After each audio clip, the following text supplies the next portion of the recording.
যা দেবী সর্বভূতেষু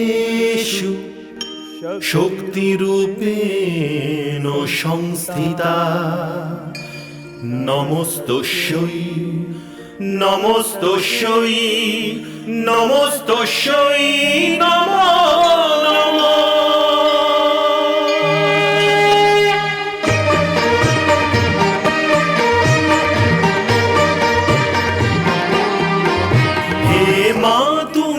ভবতারিণী লক্ষ যজ্ঞ বিনাশিনী, হে মা তুমি ভবতারিণী, হে লক্ষ যজ্ঞ বিনাশিনী, হে সর্বমন্ত্র মহিমা তুমি সর্বদানব খাতিনী, হে সর্বমন্ত্র মহিমা তুমি সর্বদানব খাতিনী, হে তারিণী হে তারিণী নারায়ণী নারায়ণী, শক্তি তুমি শূলধারিণী শূলধারিণী।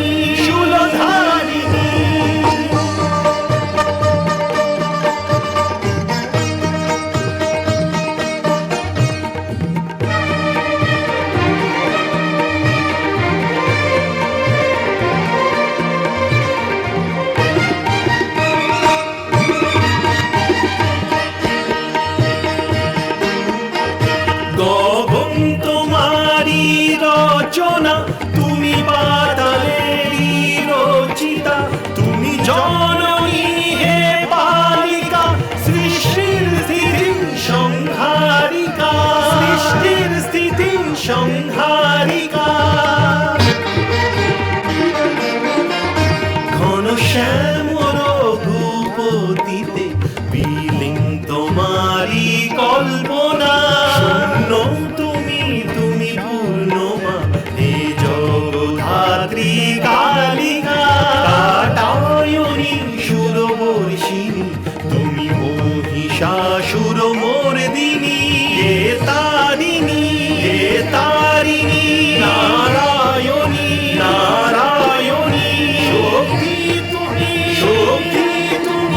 শূলধারিণী শূলধারিণী। আমি ধন্য হয়ে গেলাম স্বামী। হে শিবশম্ভু, আপনি আমাকে গ্রহণ করে নিলেন। হ্যাঁ দেবী, আমি আপনাকে গ্রহণ করলাম। চলুন কৈলাসে যাই। নারায়ণ নারায়ণ। দেবর্ষি আপনি? হে ভোলা শঙ্কর, এখন আর এ সম্ভব নয়। কি সম্ভব নয়? পুত্রী পার্বতীর আপনার সঙ্গে কৈলাস যাওয়ার। কেন দেবর্ষি? হে দেবাদিদেব, আপনি ঈশ্বর হয়েও নিজের তৈরি নিয়ম ভাঙতে পারেন না। এই সত্য তো কেবল আপনিই জানেন যে পার্বতী দেবী গৌরীর অন্য রূপ, কিন্তু মানবদের জন্য তো সে পার্বতী, তাই না? আপনি কৈলাসে অবশ্যই যাবেন, কিন্তু পুত্রী পার্বতীর সাথে নয়, একা। একা? হ্যাঁ ভোলেনাথ, আর আপনার পক্ষ থেকে সপ্তঋষি মহারাজ হিমাচলের কাছে প্রস্তাব নিয়ে যাবেন পুত্রী পার্বতীর সাথে বিবাহের। ভোলেনাথ, আমি পর্বতরাজ হিমাচল ও দেবী নয়নার কাছ থেকে পুত্রী পার্বতীকে সন্তান রূপে নিয়ে এসেছিলাম। আমাকে আজ্ঞা দিন, আমাকে ওনাদের সন্তান ফিরিয়ে দিতে হবে। ভোলেনাথ, এখন পুত্রী পার্বতীর সাথে আপনি বিবাহের পরেই দেখা করতে পারবেন। চলুন দেবী। আপনি যান দেবী, শক্তি আর শিবের থেকে বেশি দিন দূরে থাকবে না।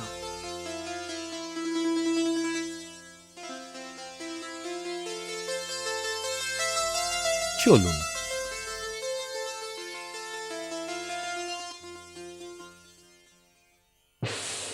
অসুর সম্রাট, সময় আপনাকে যতটা সময় দিয়েছে তত সময় তো আজ অবধি কোনো দেবী দেবতা, সুর, নর, মুনিও পায়নি। আমি কবে আপনার কাছে ভবিষ্যৎবাণী করেছিলাম যে পার্বতী জন্ম হলো, সে বড় হলো, আর এখন তো ভগবান শিবও তাকে গ্রহণ করে নিয়েছেন, কিন্তু আপনি এখনো কিছুই করতে পারলেন না। জ্যোতিষী, নিজের ভবিষ্যবাণীর ব্যাপারে তুমি এতটাই নিশ্চিত, এ কথা বিশ্বাসের সাথে বলতে পারো? যে তোমার ভবিষ্যবাণী সত্যি হবে? এখনো হিমাচল পুত্রী পার্বতীর সকুশল থাকা এই কথাকেই প্রমাণ করে অসুর সম্রাট।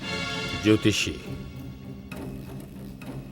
এখনো পর্যন্ত যাই কারণ হোক, হিমাচল পুত্রের সমস্ত প্রভাব থেকে সুরক্ষিত থেকেছে, কিন্তু এই সময় ওর রক্ষা সম্ভব নয়। আমি খবর পেয়েছি হিমাচল পুত্রী দেবর্ষি নারদের সাথে কৈলাস থেকে নিজের ভবনে ফিরে আসছে, আর সেটাও পাহাড়ি রাস্তায়। আর দেবর্ষি নারদ নারায়ণ নারায়ণ করা আর বিনা বাজানো ছাড়া আর কি করতে পারে?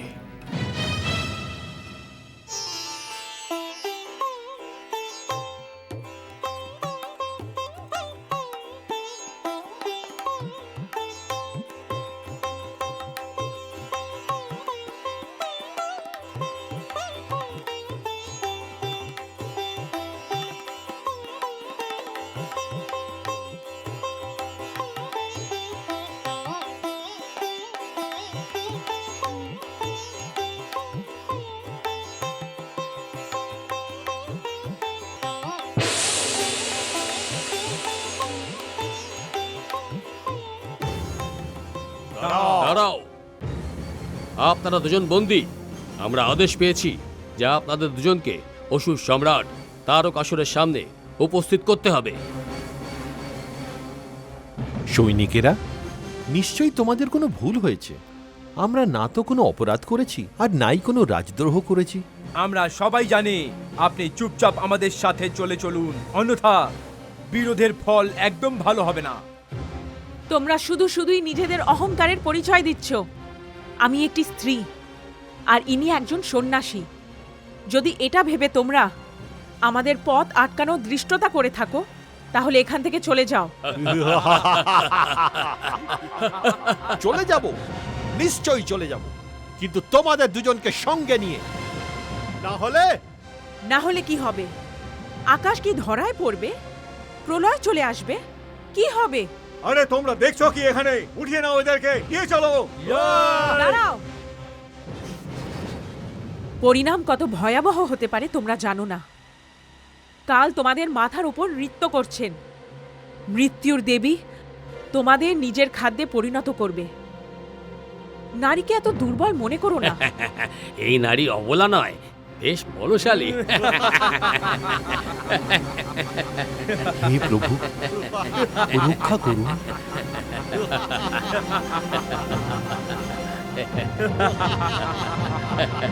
দাঁড়াও।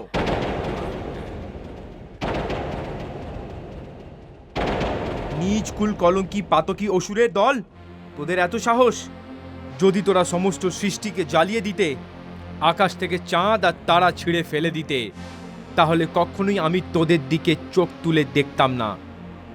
কিন্তু তোরা আমার মাতার অপমান করার চেষ্টা করেছিস। সারা সংসার জানে যে বীরভদ্র মাতা পার্বতীর পুত্র। এখন যদি তোদের জীবিত ছেড়ে দিই, তাহলে আমার পুত্র হওয়াকে ধিক্কার জানাই।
কি বলেছিলিস তুই? ইনি বন্দী? তুই আমার মাতাকে বন্দী বলেছিলিস?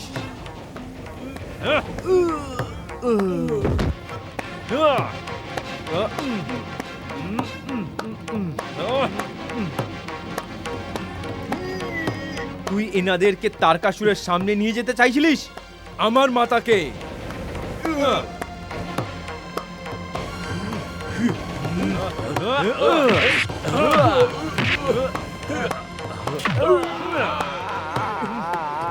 কি বলেছিলি তোরা? বিরোধ করার ফল ভালো হবে না। তোরা নিজেদের ফলের কথা ভাবিসনি?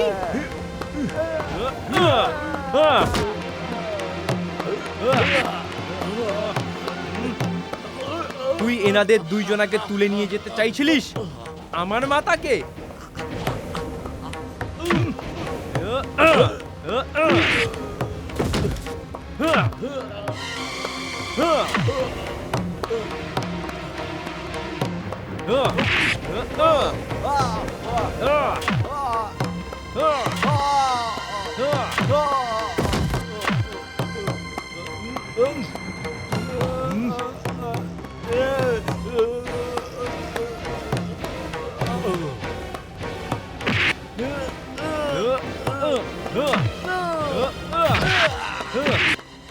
তুই খুব হাসছিলিস না? হ্যাঁ, এই নে হাস।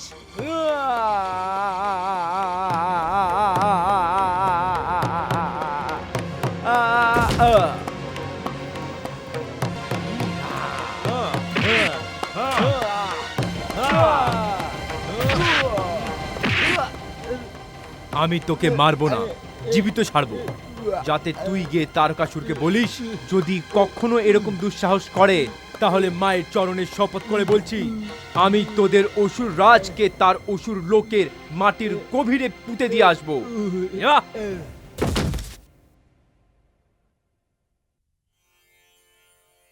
মাতা, এটা তো আপনার আমার প্রতি ঘোর অন্যায়। আপনি আমার সাথে দেখা না করেই চলে এলেন। যেই জানতে পারলাম আমি ছুটে ছুটে এখানে এসে উপস্থিত হলাম।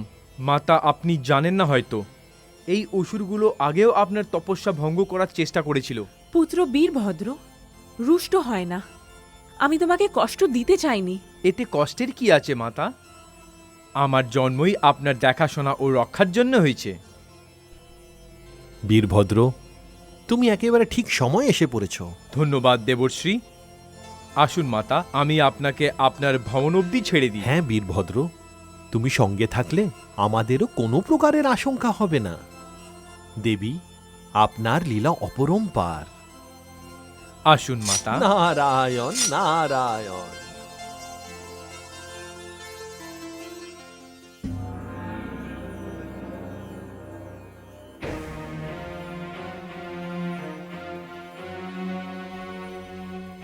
হে দেবাদিদেব মহাদেব, আমাদের প্রণাম গ্রহণ করুন।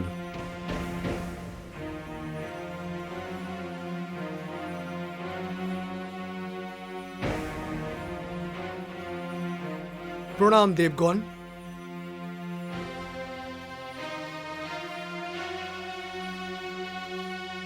ওনাকেও আমার সম্মুখ আনুন, যিনি লুকানোর চেষ্টা করছেন।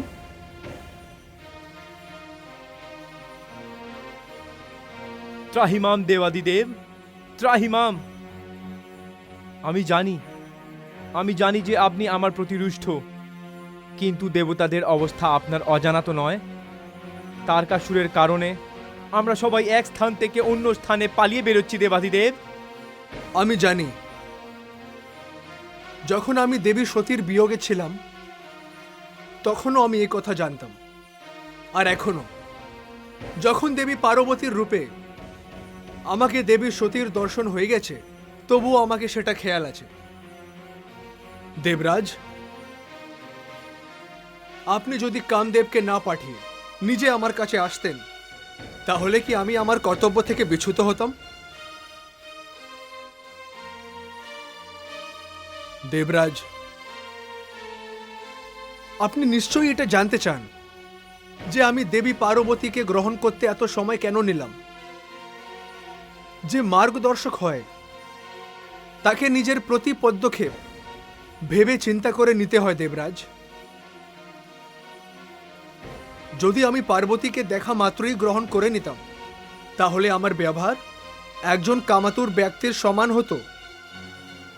দেবরাজ, আমাদেরকে তো মর্যাদার মানদণ্ড তৈরি করতে হবে, এক আদর্শ স্থাপিত করতে হবে। আর সেই কারণেই আমি কষ্ট সহ্য করলাম, আর দেবী পার্বতীও কষ্ট সহ্য করলেন। আমরা তো সেটাই করেছি যা বিধাতা লিখেছেন। আর আপনি দেবরাজ বিধাতার লেখা পাল্টে দিতে চলেছিলেন। ব্যাস মহাদেব, ব্যাস। আমি নিজের কাজে লজ্জিত। দেবরাজ, এখন সেই পরিস্থিতি চলে গেছে, এখন লজ্জিত হওয়ার কোনো প্রয়োজন নেই। আপনি যান দেবরাজ, আমি আপনাকে হৃদয় থেকে ক্ষমা করছি। আর আমি ঘোষণা করছি যে আমার ও দেবী পার্বতীর বিবাহ অতি শীঘ্রই হবে। আর যদি আপনি অনুচিত না ভাবেন তাহলে ঋষিদের আমার কাছে পাঠিয়ে দিন। যেমন আপনার আজ্ঞা মহাদেব। আমাদের প্রণাম গ্রহণ করুন।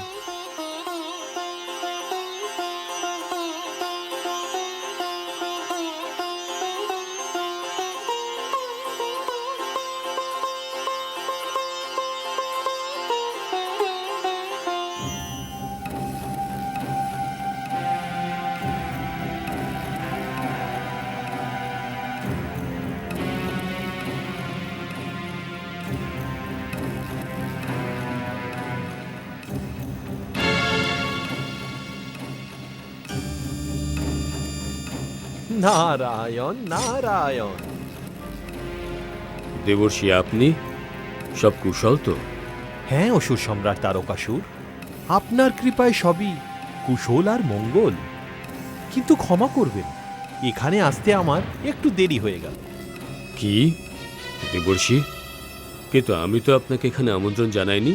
হ্যাঁ অসুররাজ, আপনি যে 8 জন মহাবীরকে পাঠিয়েছিলেন তাদের কুশলতার সংবাদ শোনানো তো আমারই কর্তব্য, কারণ তারা আমারই সামনে পঞ্চভূতে মিলিয়ে গেছে। হে অসুররাজ, যদি তারা পঞ্চভূতে মিলিয়ে না যেত তাহলে তাদের কুশলতার সংবাদ শোনানোর যোগ্যতাই আমার থাকতো না। দেবর্ষি, আপনি ব্যঙ্গ করছেন। না অসুররাজ, আমি ব্যঙ্গ করছি না, কারণ ব্যঙ্গতে হাস্যরস থাকে। আমি তো আপনাকে সত্য, এক কঠোর সত্য বলতে চলেছি। হিমাচল পুত্রী পার্বতীকে কোনো প্রকারের কষ্ট দেওয়ার পরিকল্পনা নিজের মন থেকে বার করে দিন, নতবা যে মৃত্যুর ভয়ে আপনি মৃত্যুর সময়কে পেছনোর চেষ্টা করে চলেছেন সেই সময় যেন সময়ের পূর্বেই না চলে আসে। দেবর্ষি, তারকাসুর এত অসহায় কখনো হতে পারে না। নিজের বাহুবলের প্রতি আমার আস্থা আছে। আমি কালেরও সম্মুখীন হওয়ার সামর্থ্য রাখি। হে অসুররাজ, ক্রোধের যে রেখা আমি পুত্রী পার্বতীর নেত্রে দেখেছি, আমার তো মনে হচ্ছিল সে নিজের চোখ দিয়েই আপনার সৈনিকদের মেরে ফেলবে আর এখানে এসেও ত্রাহি ত্রাহি রব তুলে দেবে। এ তো জেনে রাখুন বীরভদ্রের কারণে তা হলো না। আমি আপনাকে বুদ্ধিমানীর কথা বলছি অসুররাজ।